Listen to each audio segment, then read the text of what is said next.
నమస్తే. నేను మీ Gopi. Welcome back to our channel. ఈరోజు మనతో మాట్లాడడానికి ప్రముఖ నిర్మాత నటికుమార్ గారు ఉన్నారు. సార్ నమస్తే సార్. నమస్తే. సార్, 'దేవరా' 27 తారీఖు రిలీజ్ ఉంది. సో ఇందులో భాగంగా చాలా మంది 'దేవరా' మీద నెగెటివ్ ట్రోల్స్ చేస్తున్నారు. అందులోనే బాలయ్య గారు కూడా ఈ సినిమాని ఆపేయాలని లేకపోతే ఆడనివ్వకూడదని చాలా మంది ట్రోల్స్ చేస్తున్నారు. నెటిజన్స్ కూడా. దాని మీద మీరేమంటారు? అంటే బాలయ్య గారు ఎందుకు చెప్తారండి? బాలయ్య బాబాయ్ అబ్బాయి వాళ్ళు ఎందుకు చెప్తారండి? ఇదంతా రూమర్స్. సో కొంతమంది చేస్తున్న సృష్టికర్తలే తప్ప రేపు సినిమా 27 సినిమా హిట్ అవ్వాలి, బాగుండాలి, సినిమా మంచి హిట్ అవుతుంది. శ్రీదేవి గారి అమ్మాయి జాన్వీ కపూర్ గారు సినిమాలో యాక్ట్ చేస్తున్నారు.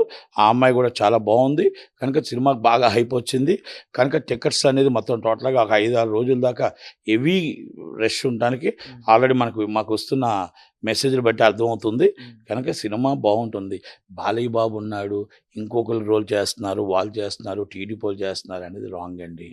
సినిమా బాగుంటే సినిమా చూస్తారు, బాగులేకపోతే ప్రజలు సినిమా చూడరు.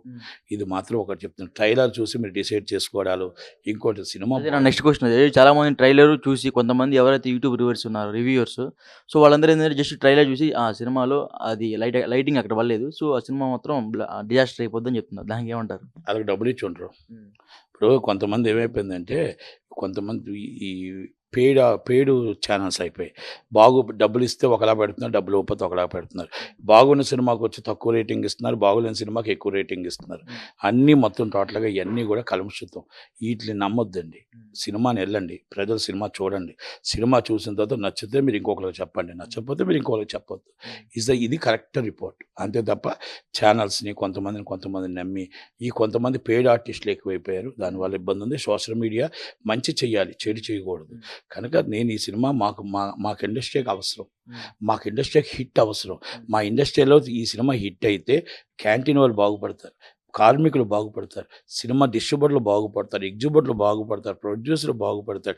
10 సినిమాలు తీయడానికి అవకాశం ఉంటుంది. ఇండస్ట్రీ కష్టాల్లో ఉంది, ఇండస్ట్రీ ఇబ్బందులు ఉంది. దానికి మించిన సినిమా పుష్ప 2 రావాలి, పోటీతత్వం ఉండాలి. అంతకు మించిన సినిమా గేమ్ చేంజర్ రావాలి, అంతకు మించిన సినిమా బాలయ్య బాబు సినిమా రావాలి, అంతకు మించిన చిరంజీవి గారి సినిమా రావాలి. ఎందుకంటే సినిమాలు హిట్ అయితేనే మా ఇండస్ట్రీ నిలబడుతుంది, మా ఇండస్ట్రీ మనుగడ ఉంటుంది. కనుక నేనేమంటానంటే మీరు సినిమా డైరెక్ట్గా థియేటర్లోకి వెళ్ళి చూడండి, నచ్చితే ఇంకొకరికి చెప్పండి, నచ్చకపోతే చెప్పొద్దు. కానీ ఈ ట్రోల్స్ ఇవన్నీ కూడా నమ్మొద్దు అని మాత్రం నేను చెప్పగలను. ఇందాక రివ్యూస్ అన్నా కదా, ఆ రివ్యూస్కి మీరు డబ్బులు ఇస్తా ఉన్నారు, కొంతమంది డబ్బులు ఇవ్వరన్నారు. మీరు డబ్బులు ఇస్తుంటే కాబట్టి వాళ్ళు తీసుకున్నారు, మీరు అలవాటు చేశారు కదా వాళ్ళకి డబ్బులు ఇవ్వడం. బదిలీ వాళ్ళే ఆ రోజులు లేవు. మీకు ఇది కావాలండి, మీకు ఇది మొత్తం టోటల్గా మీ యాడ్స్ వేయాలంటే ఎంత కావాలి, ఇది కావాలంటే ఎంత కావాలి, ఇదిగో మీకు రివ్యూ 3-5 వేయాలంటే ఎంత ఇవ్వాలి, 8/6 కావాలంటే ఎంత ఇవ్వాలి, ఇవన్నీ మొత్తం బేరాలు అయిపోయాయండి. అవి అయిపోయేటప్పుడు మనం ఏమి చేయలేము. మన దాని రేటింగ్స్ అంటే సినిమా కంటెంట్ బాగుంటే ఆటోమేటిక్గా వెళ్ళి చూస్తారు జనాలు. అదే చెప్పా, ఆటోమేటిక్గా బాగున్న సినిమాలకి రేటింగ్ ఎంత ఇచ్చారు, చెత్త సినిమాలకు కూడా రేటింగ్లు ఎంత ఇచ్చారు, ఒక్కసారి రివ్యూ చూసుకోండి. ఆ రివ్యూలో కొంతమంది డబ్బులు ఇవ్వకపోతే ఇలాగా, డబ్బులు ఇస్తే ఇలా చేశారు. కనుక నేను ఒకటే చెప్తానండి, సినిమా చూసిన తర్వాత బాగుంటే 10 మందికి చెప్పండి, బాగలేకపోతే మీరు సైలెంట్ అయిపోండి, బాగలేకపోతే మీ ఇష్టం. నేను ఎందుకంటే సినిమాని చూసిన తర్వాత ట్రోలింగ్స్ కూడా చాలా మేరకు టీడీపీ పార్టీ ఆఫీస్ నుంచి ట్రోలింగ్స్ జరుగుతున్నాయని చెప్తున్నారు. దానికి ఏమంటారు? పార్టీ ఆఫీస్ నుంచి అవ్వదు. ఇవాళ సాయంత్రం ఎన్టీఆర్ గారు, రామ్ చరణ్ గారు ఇద్దరు చంద్రబాబు నాయుడు గారిని కలుస్తున్నారు. చంద్రబాబు నాయుడు గారి దగ్గరికి వెళ్ళి చెక్ ఇస్తున్నారు. సినిమా కోసమేనా? సినిమా కోసం కాదండి, సినిమా కోసం కాదు, చుట్టర్కం కాదు, బంధుత్వం కాదు. ఆయన వెళ్ళి వరదలకు సహాయార్థం ఆయన చెక్ ఇవ్వడానికి వెళ్తున్నాడు. కనుక మీకు అర్థమైంది కదా, ఇక్కడ బంధుత్వాలకు వాటి కోసం వెళ్ళట్లేదు.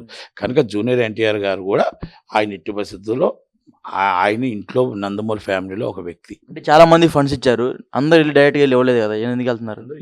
ఇచ్చారు డైరెక్ట్గా వెళ్ళి ఇవ్వలేదు, ఇచ్చారు డైరెక్ట్గా ఎందుకు వెళ్ళి ఇస్తున్నారు, అందరూ డైరెక్ట్గా వెళ్ళి ఇస్తున్నారు. కొంతమంది డైరెక్ట్గా వెళ్ళి ఇస్తారు, కొంతమంది డైరెక్ట్ ఇవ్వకుండా కూడా వెళ్తారు. ఒక్కొక్కరు డిఫరెంట్, ఒక్కొక్కరు ఇష్టం, తప్పే ఉంది దాంట్లోని. ఓకే, దాని తర్వాత మళ్ళీ రేపు ఇచ్చిన తర్వాత మళ్ళీ సాయంత్రం ఎలాగ ట్రోల్స్ చేస్తారు కదా, మీరు అరెస్ట్ అయినప్పుడు రాలేదు, మీరు తర్వాత అప్పుడు రాలేదు, కష్టాలు ఉన్నప్పుడు రాలేదు, మీరు ఇప్పుడు వచ్చారు, ఆయన గవర్నమెంట్ వచ్చాక రాలే, ఆయన సినిమా కోసం వచ్చాడు, వరదల సహాయం చేయడం కోసం వచ్చాడు. అది గుర్తుపెట్టుకోవాలి మనం. వరదలు ఎప్పుడో జరిగినాయి కదా, ఇప్పుడు సహాయం చేస్తారు కాబట్టి నేను చెప్తున్నాను. వరదలు ఎప్పుడో జరిగినాయి, ఇప్పుడు జరగలేదండి. ఆ వరదలు అయ్యి ఆల్రెడీ ఇంకా రిలీఫ్ అయ్యింది. ఇప్పుడు అందరూ చెక్కులు ఇవ్వడానికి కొంతమంది ఒక్కొక్కరు వస్తున్నారు. కనుక ఆయన కూడా వస్తున్నాడు అని మాత్రం చెప్పగలుగుతాను. సినిమా ఇండస్ట్రీ నుంచి ఒక మాట చెప్తానండి, సినిమా ఇండస్ట్రీ నుంచి పాజిటివ్ వేరే మాట్లాడతాం. 100% వాళ్ళ ఇంటర్నల్ గొడవలు ఏమంటే వాళ్ళు మాకు సంబంధాలు లేవు. కానీ సినిమా ఇండస్ట్రీలో సినిమా బాగుండాలి, సినిమా హిట్ కావాలి, సినిమా పెద్ద హిట్ కావాలనే కోరుకుంటాం. అంటే రాజమౌళితో తీసిన తర్వాత సినిమా డెఫినెట్గా ఫ్లాప్ అవుతుంది అంటే ఎవరు తీసినా సరే. లాస్ట్ టైం ఆంధ్ర వాళ్ళ ఫ్లాప్ అయింది, ఈసారి దేవరా కూడా ఫ్లాప్ అవుతుంది అంటున్నారు. దానికి మీరే ఉంటారు? కంపల్సరీ తప్పకుండా అండి. ఫ్లాప్ అవుతా? మీరు సినిమా 27 తర్వాత 28 తర్వాత సూపర్ డూపర్ హిట్ అయిన తర్వాత వచ్చిన తర్వాత మళ్ళీ నేను మీకు ఇంటర్వ్యూ ఇస్తాను. Okay, thank you. సో ఒక మాటలో చెప్పాలంటే దేవరా గురించి ఏం చెప్తారు? ఒక్క మాటలో చెప్పాలంటే దేవరా అనేది ఎక్స్ట్రాడినరీ సినిమా. కొరటాల శివ గారు కసితో తీసాడు సినిమా, కసితో కష్టపడి పనిచేశాడు ఎన్టీఆర్ గారు. ఆ అమ్మాయి శ్రీదేవి గారి అమ్మాయి కూడా చాలా బాగా చేసింది. సినిమా చాలా బాగుంటుంది. నాకు మాత్రం చాలా చాలా పెద్ద హిట్ అవుతుంది. జనతా గ్యారేజ్ కంటే పెద్ద హిట్ అవుతుందని నేను అనుకుంటున్నాను. Thank you. Thank you.